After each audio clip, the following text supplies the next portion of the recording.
In 1566, the first Spanish governor of Florida climbed to the top of a 30-foot island made entirely of shells. At the summit, he entered a building large enough to hold 2,000 people. The man sitting on the throne inside was not a farmer. He was not a merchant. He was a fisherman. And the kingdom he ruled, stretching across most of South Florida, was powered entirely by fish.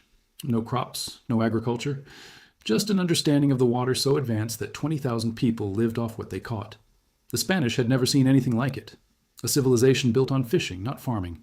An island made of shells, not stone, and a network of canals, traps, and holding pens that stored live fish like a living warehouse.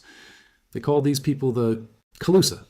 And for 2,000 years, the Calusa dominated the coast of Florida with nothing but hooks, nets, spears, and a knowledge of the water that no tackle shop will ever sell you.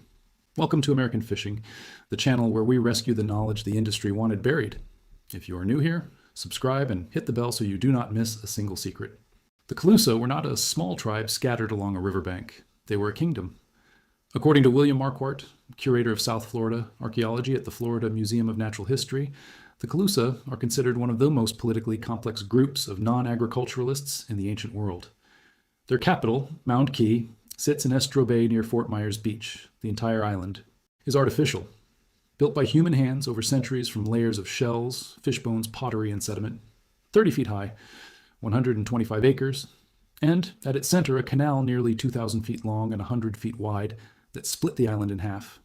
On either side of that canal, the Calusa built massive rectangular structures made of shell and sediment. These are called watercourts. For over a century, archaeologists wondered what they were for.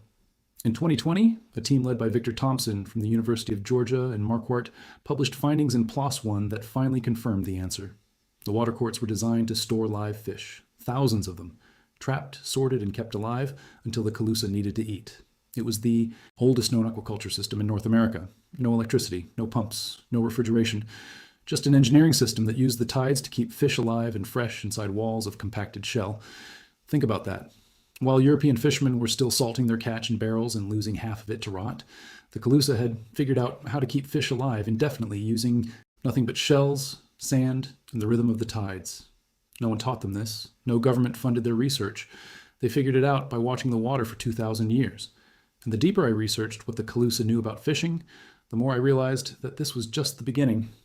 I put together everything the tackle industry does not want you to know in the angler's vault. 12 ancestral techniques that outperform any artificial lure. 5 Japanese principles that triple your catch rate. Water reading secrets the pros keep to themselves.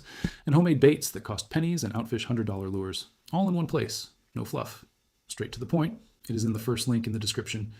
But stay with me because this video is far from over. The Calusa fished at a scale that modern recreational anglers cannot match. Frank Hamilton Cushing, the Smithsonian archaeologist who visited Pine Island in 1895, documented canals that were still 30 feet wide more than 3 centuries after the Calusa had vanished. He described shellworks, fish traps, and harbor structures that rivaled anything the Spanish had. Built in the New World, the Calusa made hooks from shell and bone. They wove nets from palm fiber. They carved spears from mangrove wood tipped with stingray barbs. And they built weirs, long walls of stakes and shells driven into the shallow water that funneled fish into holding areas where they could be harvested by the hundreds. These were not crude tools. They were the product of centuries of refinement. The Calusa did not just catch fish. They engineered entire ecosystems to produce fish on demand. And all of it ran on one thing: knowledge. Knowledge of tides, knowledge of fish behavior, knowledge of how to read the water in a way that no sonar unit and no GPS plotter can replicate. This was not primitive fishing. This was the most advanced non-agricultural food production system in the ancient Americas, an entire kingdom fed by fish and the knowledge of how to harvest them sustainably. And it was destroyed in less than 200 years. Not by a smarter people, not by a better method, by disease, warfare, and a European worldview that could not comprehend a civilization that did not grow wheat. Think about that. The Spanish arrived in South Florida in the early 1500s, and they brought with them something far more destructive than swords or cannons. They brought smallpox, measles, and a belief that any civilization not built on farming was savage. The Calusa resisted Spanish conversion for nearly 200 years. They fought back. They refused to plant crops. They held onto their fishing ways with a stubbornness that confused every European who set foot on their islands. But diseases they had no immunity to swept through their villages decade after decade. By 1763, when Spain handed Florida over to Britain, the Calusa were gone. Some may have fled to Cuba. Most simply died. And with them died 2,000 years of accumulated fishing knowledge, watercourt engineering, tide-based trap systems, canal networks that connected entire island chains, weir designs refined over centuries. All of it vanished in the span of a few generations. And here is what nobody talks about. The knowledge the Calusa had was not written down. It was not stored in libraries or published in journals.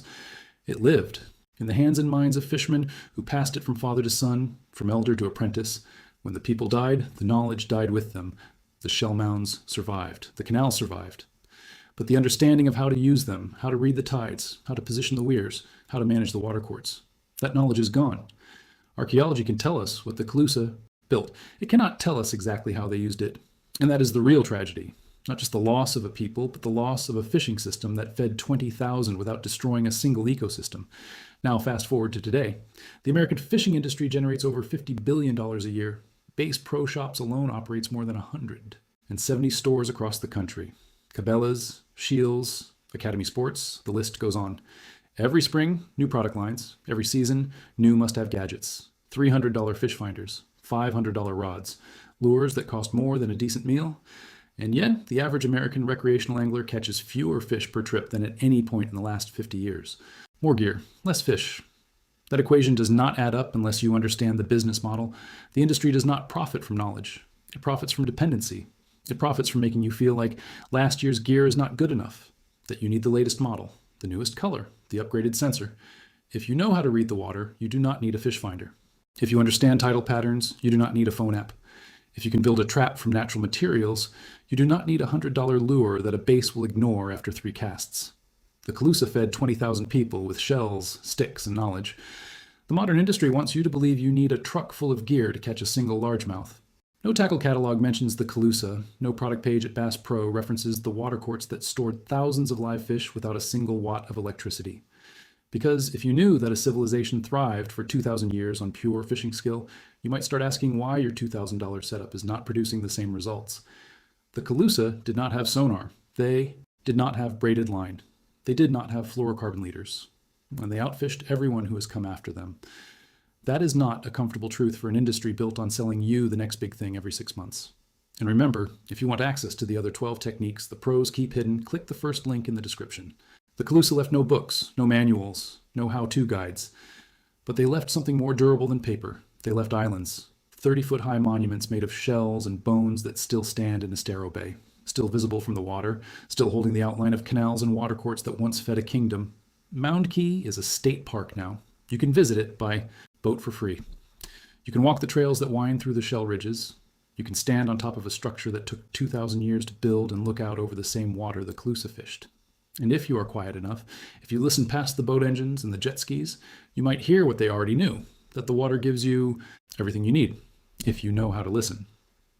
The most expensive piece of fishing equipment in the world is the one that replaces something you could have learned for free. The Calusa knew that, and now you do too. If this video opened your eyes to something you did not know, leave a like. If you know someone who needs to see this, share it.